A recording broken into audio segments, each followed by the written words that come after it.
24 travelling channel की तरफ से हम आपको दोबारा खुशामदीद कहते हैं। अब से जैसे कि कुछ घंटे पहले हमने आपको खुशखबरी दी थी यूएई से मुतल्लिक। जैसे यूएई की तरफ से कहा गया था कि उन ममालिक के लिए जो रेस्ट्रिक्टेड कंट्रीज़ थे जिन पर फ़्लाइट सस्पेंशन लगी हुई थी, कि अब उन ममालिक से जो लोग यूएई का वैलिड रेजिडेंस वीज़ा रखते हैं अब वो यूएई का ट्रैवल कर सकते हैं। तो उससे जो खबर आई थी उसमें 6 ममालिक के नाम बताए गए थे। अब जो है एमिरेट्स की तरफ से जो दोबारा खबर आई है उसमें 11 ममालिक के नाम बताए गए, जिसमें अफगानिस्तान और बांग्लादेश और कुछ दूसरे ममालिक भी शामिल हैं। इस वीडियो में हम आपको वो तमाम तफसीलात से इन्फॉर्म करेंगे, वो तमाम तफसीलात बताएंगे जिनके बारे में आप जानना चाहते हैं या शायद आपके उसके बारे में मालूम हो या ना हो, लेकिन हम आपको इस टॉपिक में इस वीडियो में वो तमाम चीज़ें कवर करने की कोशिश करेंगे जिससे आपको काफ़ी फ़ायदा हासिल होगा। तो सबसे पहले मैं आपको वीडियो के बारे में बता देता हूँ कि इस वीडियो में हम कौन कौन से टॉपिक कवर करने जा रहे हैं जिनसे आपको काफ़ी फ़ायदा होने वाला है। उसमें सबसे पहले मैं आपको बताऊंगा कि 11 ममालिक जो हैं जो यूएई की तरफ से कहा गया है जिन पर फ़्लाइट सस्पेंशन लगी हुई थी वो कौन कौन से हैं, और उनकी जो लिस्ट होगी वो वीडियो की डिस्क्रिप्शन में भी मौजूद होगी, आप वहां से देख भी सकते हैं। और इसके साथ जो है यूएई की जो अप्रूव्ड वैक्सीन है वो कौन सी है, और साथ जो इस खबर में कहा गया था कि नॉन वैक्सीनेटेड जो हैं ट्रैवलर्स हैं वो भी ट्रैवल करेंगे, वो कौन से ट्रैवलर्स हैं। साथ ये कि ट्रांजिट फ़्लाइट अलाउ है या नहीं है, पीसीआर टेस्ट कितने घंटे पहले आप करा सकते हैं, और इसके अलावा आईसीए की जो अप्रूवल चाहिए होगी उसके लिए कौन से डॉक्यूमेंट्स ज़रूरत होंगे आपको और उसका प्रोसीजर क्या होगा। ये सारी चीज़ें हम इस वीडियो में कवर करने की कोशिश करेंगे। साथ मज़ीद कुछ और बातें भी होंगी जिनसे आपको काफ़ी फ़ायदा होने वाला है। सबसे पहले मैं आपको बता दूं कि जो यूएई की जो अप्रूव्ड वैक्सीन है वो कौन सी हैं। उनमें जो यूएई की जो अप्रूव्ड वैक्सीन है वो फाइज़र, साइनोफार्म, एस्ट्राजेनेका, मॉडर्ना और स्पुतनिक है। ये जो वैक्सीन है ये यूएई की तरफ से जो है अप्रूव्ड की गई हैं। अब मैं आपको ये बता देता हूँ कि जो आप सिर्फ वैक्सीनेटेड जो रेजिडेंट्स होंगे, सिर्फ वही रेजिडेंस वीज़ा जो रखने वाले जो लोग हैं जो वैक्सीन लगवा चुके होंगे वो ही ट्रैवल कर सकते हैं। नॉन वैक्सीनेटेड के बारे में जो कहा गया वो मैं आपको बता देता हूँ। अब आपने जो वैक्सीन है उसकी 2 डोज ले चुके होंगे, साथ आपने 14 डेज़ का पीरियड भी आपने यहाँ अपने कंट्रीज़ में जहाँ आप रह रहे हैं गुजार चुके होंगे। 14 डेज़ गुजारने के बाद ही आप यूएई का ट्रैवल कर सकते हैं, ये इस खबर में कहा गया है। क्या है जी कि अगर आपने 2 डोज वैक्सीन की ली हुई हों और साथ आपने दूसरी डोज लेने के बाद 14 दिन आप गुजार चुके हैं, 14 डेज आप गुजार चुके हैं और आप अपनी कंट्री से सर्टिफिकेट भी हासिल कर लेंगे, या अगर आप यूएई से लगवा के हैं तो आपके पास वहाँ की सर्टिफिकेट होगी।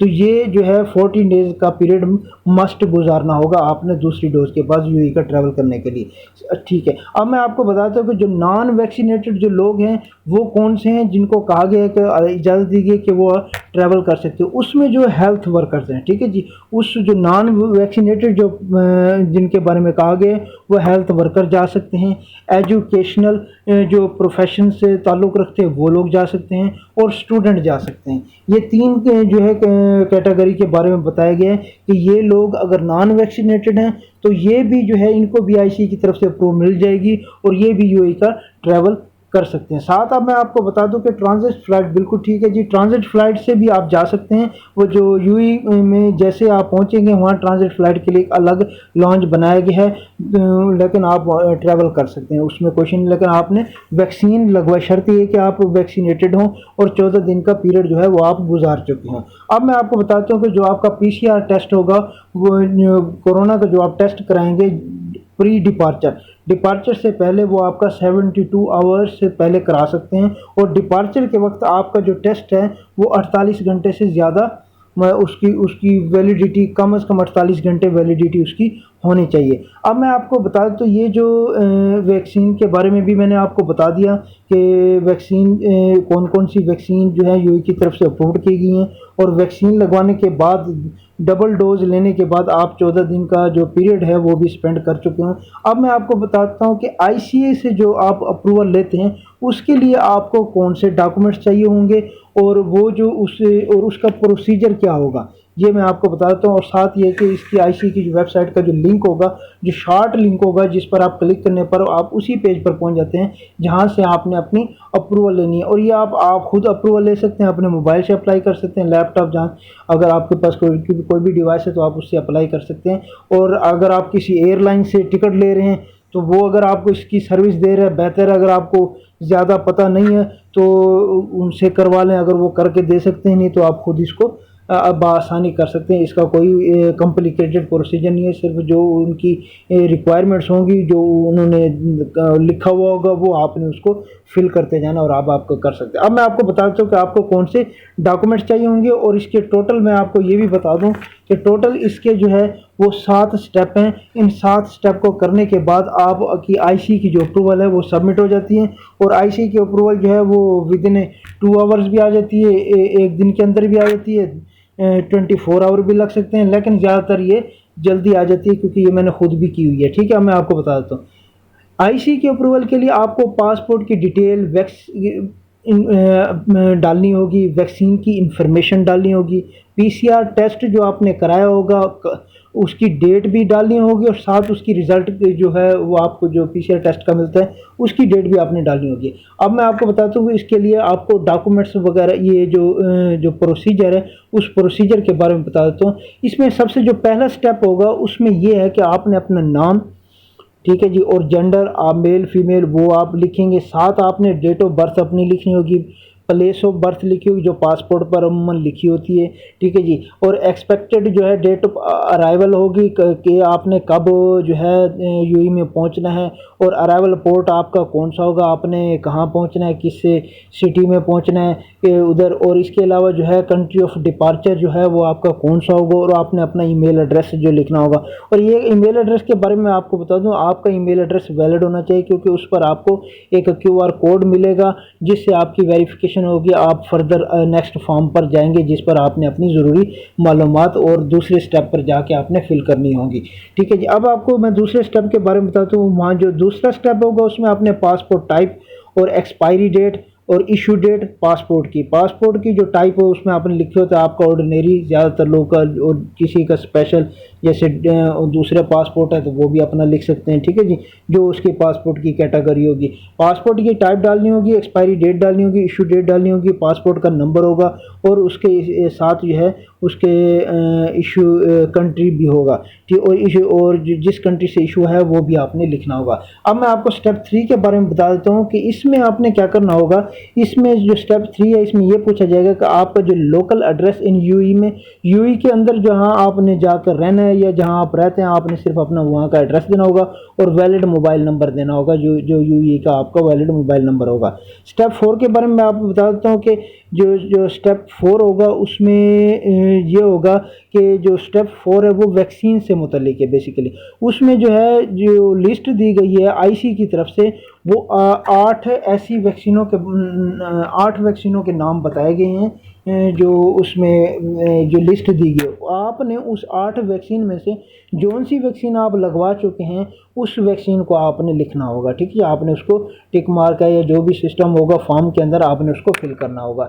अच्छा, ये 8 वैक्सीनों के नाम भी मैं आपको बता देता हूँ। इसमें स्पुतनिक है, जॉनसन एंड जॉनसन है, मॉडर्ना है, नोवाक्स है, और एस्ट्राजेनेका है, फाइजर है, साइनोफार्म है और साइनोवेक है।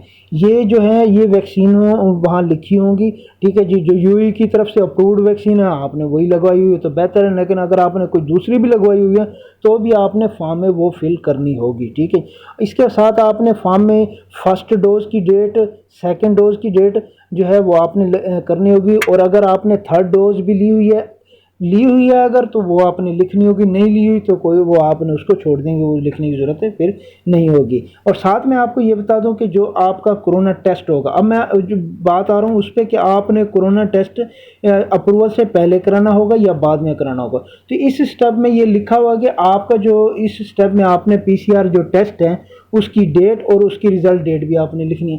तो इसका मतलब है कि कोरोना टेस्ट आप अप्रूवल से आईसीई के अप्रूवल से पहले कराएंगे, पहले करवाने के बाद फिर आपने अप्रूवल सबमिट करनी होगी। तो ये चौथे स्टेप में ये बात लिखी हुई है कि पीसीआर टेस्ट की डेट और उसकी रिजल्ट की डेट आपने इसमें लिखनी है। तो इसका मतलब है कि आपने कोरोना टेस्ट पहले कराना होगा पीसीआर जो आईसीई के अप्रूवल सबमिट करने से पहले। अब मैं आपको बता देता हूँ ये स्टेप जो था ये हमारे पास स्टेप 4 था।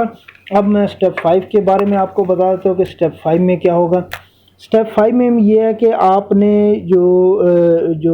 आपके अपने डॉक्यूमेंट्स हैं जिसमें पासपोर्ट है और साथ आपका जो कोरोना टेस्ट है पीसीआर, उसको आपने अपलोड करना है। ठीक है, पासपोर्ट की तस्वीर बना सकते हैं मोबाइल से, उसको आप अपने अपलोड कर देनी है और साथ जो आपके पास पीसीआर टेस्ट का जो रिज़ल्ट होगा आपने उसको भी अपलोड कर देना होगा। ठीक है जी। इसके साथ स्टेप 6 में क्या होगा कि स्टेप 6 में आपने ये आपके सामने एक डिक्लेरेशन फॉर्म आएगा जो यूए की जो हेल्थ के जो ऑर्गेनाइजेशन है जो उसकी तरफ से एक पूरी तफसील दी हुई होती है। आपने उस फॉर्म को जो है वो फॉर्म आपके सामने आएगा, आपने उस फॉर्म को जस्ट उसमें सिग्नेचर या जो भी उसकी उनकी होगी वो आपने करनी होगी, उसको पढ़ भी सकते हैं।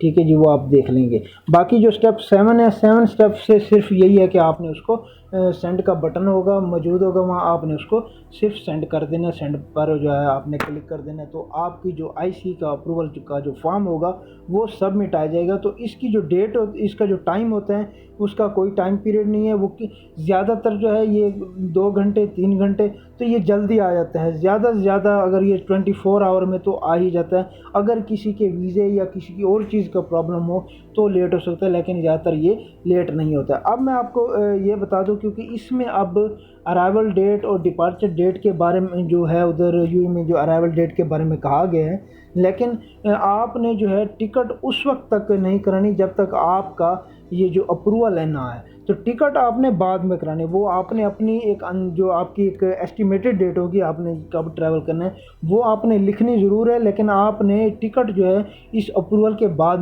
में जो है करानी, क्योंकि अगर आप पहले करा लेते हैं और अगर आपकी अप्रूवल नहीं होती तो आपको नुकसान होने का खदशा होता है कि आपकी टिकट का रिफ़ंड या दूसरे मामलात हो सकते हैं। तो आपने टिकट बाद में करानी है, पहले आपने ये अप्रूवल लेनी है।